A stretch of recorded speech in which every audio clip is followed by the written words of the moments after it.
This is from a Liberal in Ontario, Carissa. She's asked the question in this survey, how do you plan to make owning a home, and there comes the question about home ownership, feel like a possibility to those stuck in renter's land? Thank you, Carissa, for that question. So there are two parts of my comprehensive plan on housing. One, create an industrial housing strategy so that we can build millions of new homes. We can use modular homes. We can invest in co-op housing, but also to increase the first-time home buyers incentive.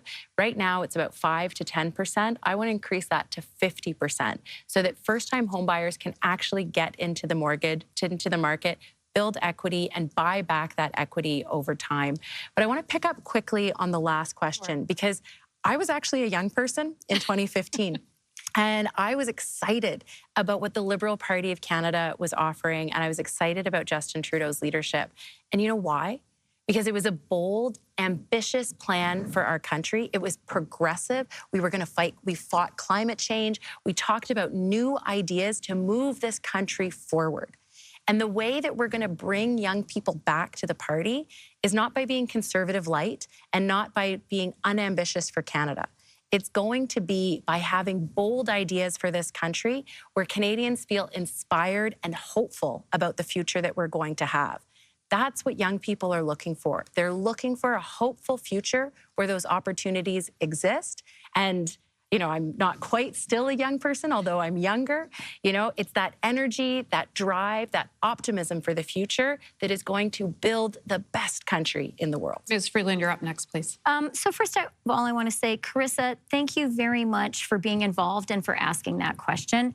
I hear that question from so many younger people who are just frustrated that they're worried that they've lost out on getting into the housing market and maybe the kind of life that their parents had is not going to be available to them. It is absolutely essential for us as a country that we say, we're not going to let that happen. And if young Canadians work hard, have a good job, studied hard, and they want to own a home, we have to make that dream of home ownership achievable. I have a plan to do it. It starts with cutting taxes for first-time home buyers to give them a leg up in the housing market. I'm so glad to hear so many people mentioning the first home savings account. I introduced that as finance minister. I think it is a great way for young people to save for that first home, and I would increase the amount of money that people can put in that first home savings account. Free trade school is going to help people get that first home too, because it will mean there are more skilled tradespeople to build those first homes people need. And then finally, I just want to say, some people are going to want to buy their own home. Some people want to live in affordable housing or maybe a co-op. I lived in a co-op. One of my aunts still lives in the co-op she and my mom helped build. There is, though, someone in Canada who does not believe in affordable housing, who does not believe in co-ops. Pierre Poilievre has actually called them Soviet-style housing. And so we all need to be very, very clear. We must defeat him because some Canadians need affordable housing too. Mr. Bayless, you're up next.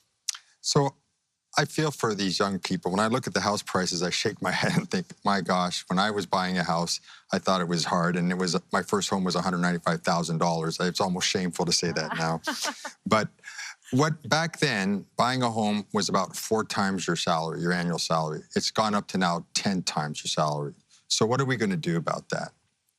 Well, we're not going to bring house prices down again. So we need to get your salaries up, and we need to get more money in your pocket, and we need to bring the cost of living back in line. So what I'm proposing to do is there's a number of technical issues, which I've listed on my website, but in a general sense, I would say to young people, start saving. If I become Prime Minister, I'll get to work on the economy. I'll create the good jobs that you need, just like I've done in my own businesses. You'll have more money in your pockets, and we'll get the cost of living under control. And in a few years, with the home saving plans and that, you will be able to buy a house. So please do not lose hope on that. Okay, Mr. Carney, I'm going to end this segment on you, please. Okay, so we need to double the rate of home building in this country. That 10 times salary point, we need to double the rate in order to even have the places for those people. We obviously need to get those incomes up at the same time. So there's 2 questions here. How do we get the rate of home building going from 250,000 a year to 500,000.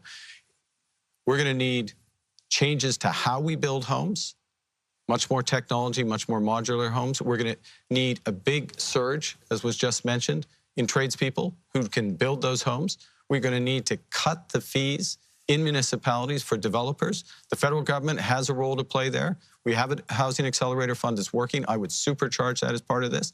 And then on the other side of the equation, we need to make it more affordable, particularly for young people, to buy those homes. Now, removing GST on first-time home purchases, that's 5% off the home, which is a substantial proportion of the down payment. There's other financing mechanisms that come with that. But in the end, and let me finish on this, this will come back to our ability to build a strong economy. It's not just building the homes, it's building the strong economy so people can catch up.